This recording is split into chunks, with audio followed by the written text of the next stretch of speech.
বিয়ের গয়নাগুলো শেষ পর্যন্ত আমাকে ভেঙে ফেলতে হলো। প্রতিটি মেয়ের কাছে বিয়ের গয়নাগুলো অনেক মূল্যবান, অনেক দামি। বিশেষ করে ওই গয়নাগুলো দিয়েছিল আমারই স্বামী। কেন ভাঙতে হলো একটু পরে আপনারা জানতে পারবেন। অনেকদিন ধরেই আমি একটা রিং বানাতে চাচ্ছি, তো ভাবছিলাম যে কিভাবে বানানো যায়। তাছাড়া আমি রেগুলার ইউজের জন্য একটা রিং চাচ্ছিলাম, আর অলরেডি একটা হাতে আমার আছে। তাছাড়া যেহেতু স্বর্ণের দাম অনেক পরিমাণে বেড়ে যাচ্ছে, তার আগে কিন্তু কিছু কালেকশন বানিয়ে রাখা ভালো। বলুন তো এখানে কোন পাথরটা সব থেকে ভালো লাগছে?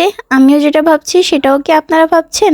মাঝের যে গোলাপি কালার এটা আমার কাছে অনেক অনেক ভালো লাগছিল, কিন্তু পাথরটা হচ্ছে খুব ছোট হওয়ায় এটা আমি ক্যান্সেল করছি। তো তারপর আমার এই কালারটাও খুব ভালো লাগছে, আমার আম্মু বলছিল এই কালারটা নিতে, তো আমি ওটাই ফাইনাল করছি।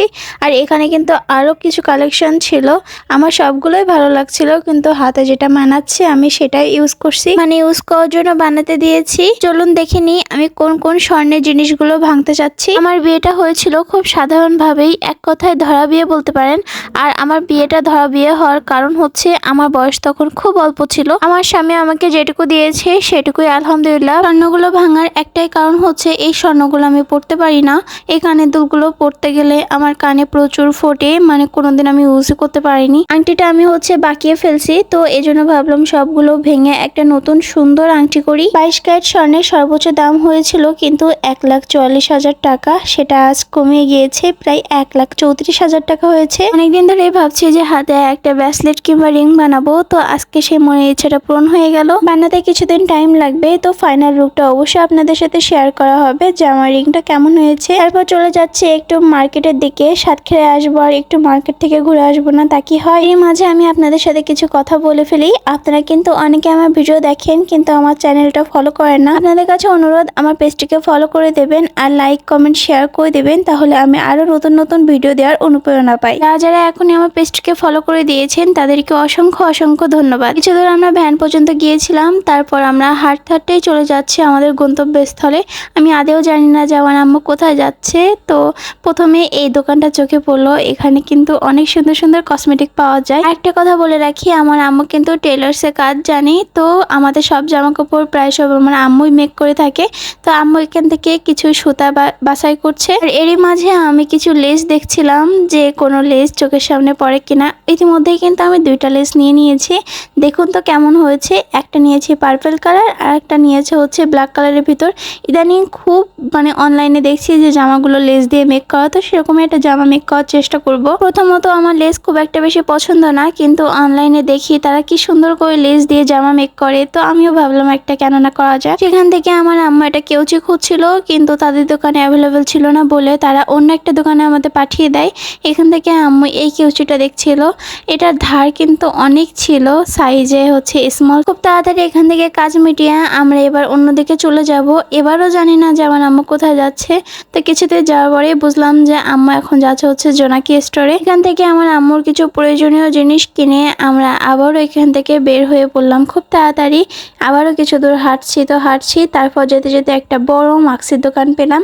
তা আম্মু এখান থেকে মাস্ক কিনবে। এই মাস্ক দেখে কি কিছু মনে পড়ে? আগে কিন্তু আমরা মাস্কই চিনতাম না, কিন্তু যখন থেকে করোনা ভাইরাস সারা দিকে ছড়িয়ে গেল তখন থেকে আমরা সবাই মাস্ক ক্যারি করি। আর এই মাস্কের জন্য মানুষের আসল চেহারাগুলো এখন সব লুপ্ত হয়ে যাচ্ছে। এখনো কিন্তু আমাদের টুকিটাকি মার্কেট শেষ হয়নি, এখনো আমরা অনেক কিছুই কিনবো। এর আগেও দুইটা আমি মার্কেট ব্লগ করেছিলাম, তো আপনারা এত এত ভালোবাসা দিয়েছেন যে আমি আবার আরেকটা মার্কেট ব্লগ নিয়ে চলে আসছি। আমার এখান থেকে গ্লাসের উপরে যে ঢাকনাটা থাকে সেটা কিনতে এসেছে, তো হঠাৎ আমার চোখ গেল একটা প্যান্ট করার দিকে। আর বেশ কিছুদিন যাবত অনলাইনে এই প্রোডাক্টটা দেখছি, এটা কি আমি জানি না, আপনারা যদি কেউ জেনে থাকেন তাহলে জানাবেন ওর ভিতরে কি রাখতে হয়।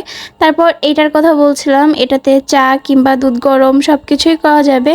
তো আমরা একটা স্মল সাইজ দেখছিলাম, একটা মিডিয়াম সাইজ দেখছিলাম, তো দেখছিলাম যে কোনটা নেওয়া যায়, আমি খুব কনফিউজ ছিলাম। তো শেষমেশ হচ্ছে মাঝারি সাইজটাই নিলাম। এখানের মতো আমাদের কাজ শেষ, তারপর আমরা চলে যাব বাজারের ভিতর, একদম কাঁচা বাজারে। এই বাজার দেখতে আমার এত ভালো লাগে, সব লাইন দিয়ে সাজানো থাকে, দেখতে খুব ভালো লাগে। তা আমি এখান থেকে রসুন দেখছিল, ছাড়ানো রসুনগুলো। এই ছাড়ানো রসুনগুলো অনেক কাজে দেয়। আমি কিন্তু এই ছাড়ানো রসুন দিয়ে মাঝে পেঁয়াজ ভাজি করেছিলাম, যেটার ভিডিও অলরেডি আপলোড করা আছে। এখানে আম্মুকে বলছিলাম এই যে বড় রসুনগুলো আছে সেইগুলো নিতে, এক ধরনের আচার বানাবো বলে। আমাদের সাতক্ষীরাতে অলমোস্ট চিংড়ি মাছের মাথা উঠতে শুরু হয়েছে। আর আমার তো চিংড়ি মাছের মাথা অনেক পছন্দ, কিন্তু এখন কিনবো না। আমরা হচ্ছে এখান থেকে গুলি মাছ যেটাকে বলে সেটা কিনেছিলাম। আম্মু মনে হয় 1 কেজি থেকে আধা কেজির ভিতরে কিনেছিল, আমার ঠিক খেয়াল নেই। আর আম্মুর এই মাছটা অনেক পছন্দ। আম্মুর সাথে থেকে থেকে আমিও টুকটাক বাজার করা শিখছি, কারণ আমার আম্মুই আমাদের বাসায় বাজার করে থাকে বেশিরভাগ টাইম। আমার আম্মুকেও সাতক্ষীরা মার্কেটের প্রায় বেশিরভাগ মানুষই চিনে ফেলছে, কারণ এত পরিমাণ বাজার ঘাট করে আমার আম্মু। বাজারে প্রত্যেক দিনের মতো আজও কত বড় বড় মাছ উঠছিল, মনে হচ্ছিল যে একটা কিনে নিয়ে বাসায় চলে যাই। তারপর এখান থেকে টুকটাক আমাদের বাজার করা শেষ হয়ে গেলে আমরা এখন বাসায় চলে যাব। রাস্তায় 2টা সুন্দর বিড়াল দেখতে পেলাম, তারও ক্যাপচার করে নিলাম।